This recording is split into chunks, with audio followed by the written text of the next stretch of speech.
What's up, guys? This is the Vinyl Casket. My name is Nick, and this is home to the lamest taste. As I'm not even centered. There we go. It's still not centered. That's weird. I was centered. There, we're centered. Please do me a huge favor and check out my Instagram at Vinyl Casket Comics and Vinyl Casket, my Twitch at Vinyl Casket, and YouTube at The Vinyl Casket. Like, comment, subscribe.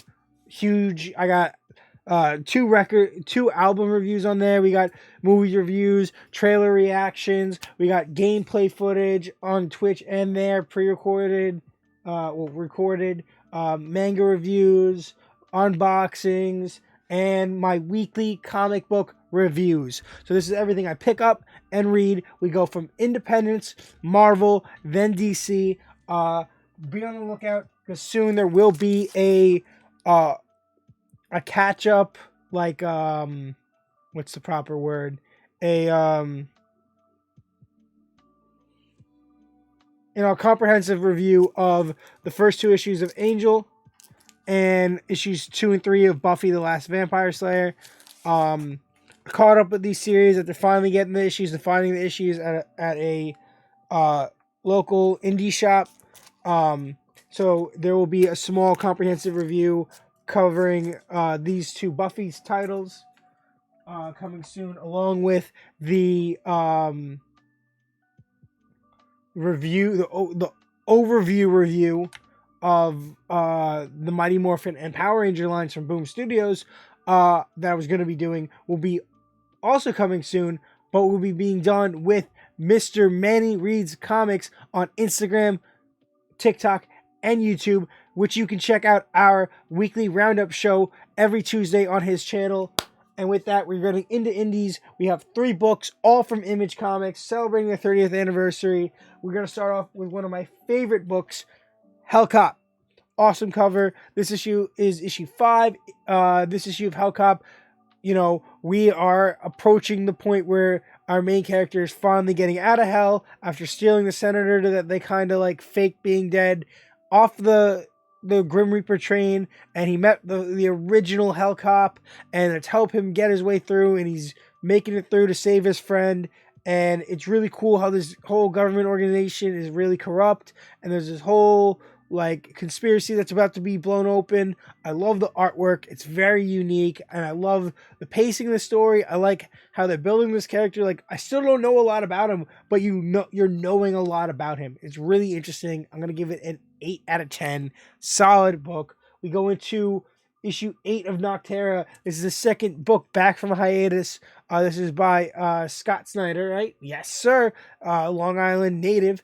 And this is an awesome issue. So this is issue 8, and basically we're in another camp. We get to find out more about the team that Blacktop Bill was a part of, and who this guy William that is going after him, and he is now talking to gods. He killed a bunch of people to steal this power, to use this Cerebro-like helmet to contact the King of the Darkness of whatever, and he's now teaming up with the Nocterra group and trying to take that out. So that's really interesting. I didn't see that coming. Artwork here is awesome. Story's really interesting. The last issue was kind of a bummer for me, but this kind of picked it back up. I'm very interested in the series again. This is going to get 7.5 out of 10. And then the final Image book is amazing. So if you watched last week's video, you know that Supermassive came out, which is a Image event that crossed over 3 titles that are properties through Image. Radiant Black, the Matt Grom graphic novel was Kickstarter that's coming out, Red Infernal Girl Red, and Rogue Sun. This is issue 1 of Rogue Sun, coming out of that past issue. This happens sometime after the flash forward like premonitions that the character was having in Supermassive come true. He gets defeated, and his son takes over. But it's not his son with his current wife or his daughter. It is his firstborn son, who is with his first wife. that, they got divorced, whatever. He's kind of a brat, but I kind of really like him the same way you kind of really like Marshall in Radiant Black at first, or don't. I like it. I like that he has a suit and he's like, I'm gonna be better than my dad. I love the artwork. I love how he gets his ass beat, and I'm really looking forward to this being one of my favorite titles from now on. Like it's good. I like it. It's a 9 out of 10, slam out of the park. It's by Ryan Parrott. That is I think is it Matt Parrott? Whoever it is, it's Parrott, and he is the current guy writing Mighty Morphin and Power Rangers, but he will only be writing Power Rangers from going on, because Mighty Morphin is getting taken over by Matt Grom from Inferno Girl Red, which I'm very excited about. Now we move on to Marvel. We move on to Moon Knight with this Carnage Forever variant cover. Epic issue of Moon Knight, as always. Every issue is crazy. The action's insane. The art is insane. You're just getting deeper and deeper into this Moon Knight. I kind of upset that the Devil's Reign tie-in didn't happen. We haven't gotten it yet. It should have happened before this. This issue takes place after that. But we get a lot of action. I don't want to really spoil what goes on in this. It's a good read, though. It's a really solid read, and I highly suggest it. It's going to get a 7.5 out of 10 for me. Amazing Spider-Man issue 9. That was issue 9, by the way. Another Carnage Forever variant is issue 91 of the Amazing Spider-Man, which I really liked, because we have this major team up now between Ben and Peter, and it's rough. Like they're having a hard time, but it's interesting. I'm liking the way they're writing this. I'm liking how things are kind of being pieced together. I'm enjoying it. I don't think it's amazing. It's not amazing. It's a little bit spectacular. Yeah, I'm very interested to see where they're going to move forward with this and what they're leading to with the new renumber. But it's a solid issue. I'm not going to complain about it. It's going to get a 7 out of 10 for me. Maybe a 6. I don't know. Then we go into a one-shot of Devil's Reign tie-in for Spider-Man. Ben obviously happens before this. Peter's still in the hospital. But this is really cool because we wrap up a loose end that came out of Nick Spencer's run, which was Rose. So the whole I can't even think what it was, but the tablet they were doing, him and Boomerang were finding, and then Kingpin got it and brought his son Rose back to life. And now this is what happened. We haven't seen Rose since then. So this is really cool to see what came out of that Nick Spencer storyline, and to see it wrapped up nice and tight, and I liked it, and I enjoyed the way Ben acted and everything about it. I thought it was really cool. I thought it was a good story, and the art was pretty decent. This is going to get a 8 out of 10 for me. And then we move on to XMen issue 9. This was a little weird for me because I didn't realize I liked all the Araco explanation and tie-in here, and the Quiet Council kind of stuff. How they're like, how do we deal with these guys, which are what are they called? Not Argus. I always forget, but Orchis. It's something like that, in that vein. But they're trying to deal with these guys, and they are we get to see them recruiting MODOK. And what did I miss? What issue of what did I miss that Abigail Brand, the leader of SWORD, a mutant, is a part of the villains, who was working with the mutants to help them build all this stuff, take Mars over, all this stuff. She's now working with the villains? When did that happen? I'm so confused. That was really annoying, actually. Like, I was pissed. But we also get what seems like it's going to be a big lead up into what X-Men Red is going to be about. So, very interested, very interesting. I'm going to give it a 7 out of 10. It was pretty good. Then Then we get a Devil's Reign X-Men issue 2, which is a tie-in. The cover was confusing because I don't think we ever see Dazzler in there, but we get to see all these other people. It's more about Emma Frost's past, doing evil things when she was in the Hellfire Club. I really enjoyed it. I think the introduction of, or the inclusion of Black Suit Spider-Man was really cool, and Elektra, who's not on this cover for some reason. Really good storyline. I'm really enjoying it, and I'm actually like, this is pretty cool. This is like a really good story that I never would have thought out of a tie-in like this would happen. This is an 8 out of 10 for me. We have Daredevil, Woman Without Fear, which is another Devil Reign tie-in. This was pretty cool, solid, kind of concludes this whole big Kraven fight, and it sets up like Elektra mentally and like physically for what's going to happen next in the Devil Reign's main line. So I'm really excited to see how they do this and where they're going with that. It was pretty cool. I enjoyed it a lot. It's going to get everything's hovering around the same 7.5. It's definitely not an 8, but it's definitely good.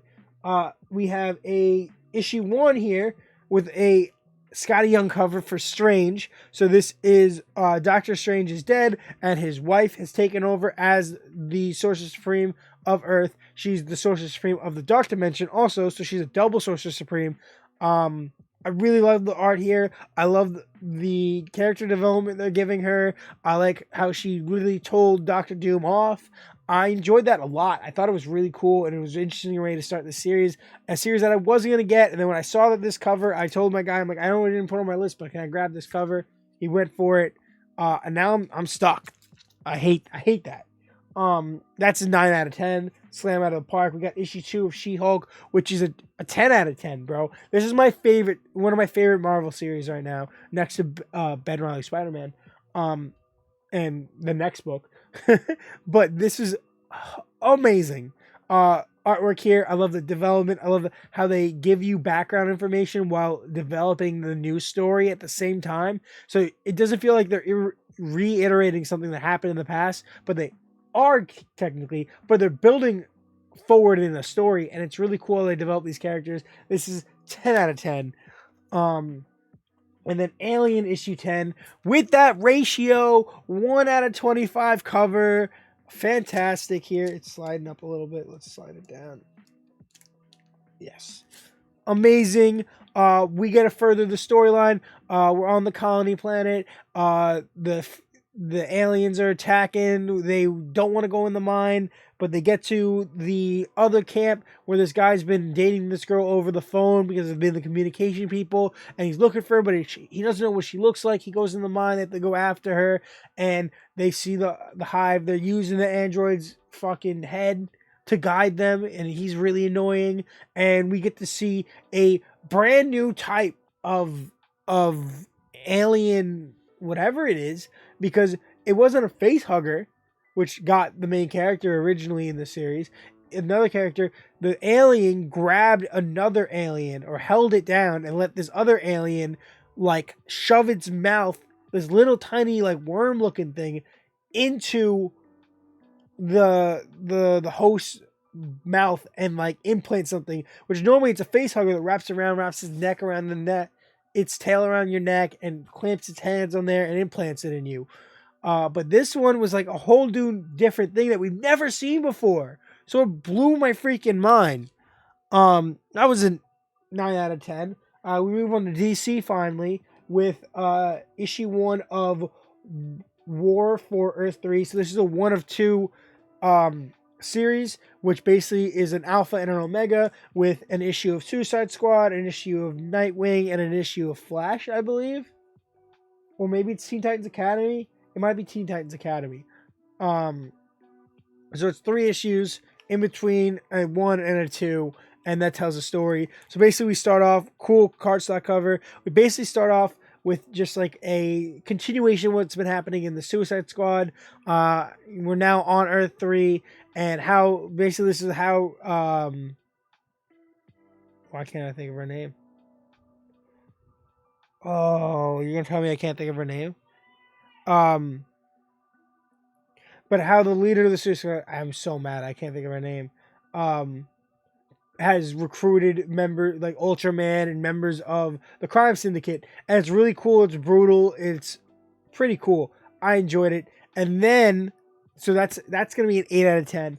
And then we get issue 13 of Suicide Squad that follows right after it and sees Rick Flag's squad go up against this Earth 3 squad and try to escape. And that was pretty epic too. You get to see characters all over the place fighting each other. You get to see what happened then and what happened now, and back and forth. And I thought the flow was pretty good.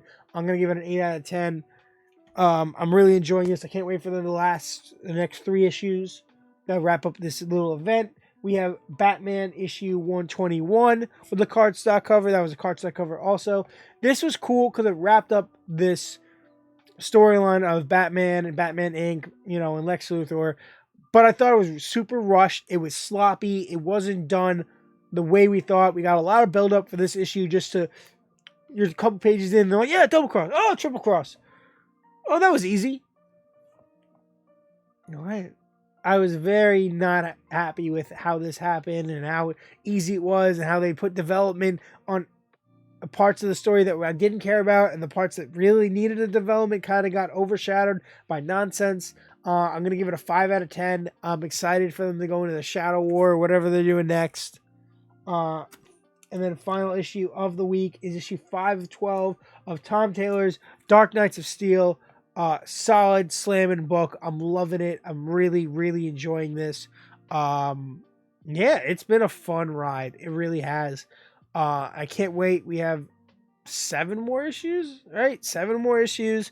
The Poison Ivy stuff was cool. The Batman Superman fight was sick. I didn't see that coming. And I can't wait to see what else they're gonna do with this title. And Tom Taylor is really building a beautiful world. And this is a 9 out of 10. With that being said, that is my books for the week. Stay tuned because I'm about to record our weekly roundup video, which will be coming out on Tuesday on Manny Reads Comics on YouTube. So stay tuned for that. Remember to follow my Instagram at Vinyl Casket Comics and Vinyl Casket, my YouTube and Instagram, my YouTube and Twitch at Vinyl Casket and The Vinyl Casket.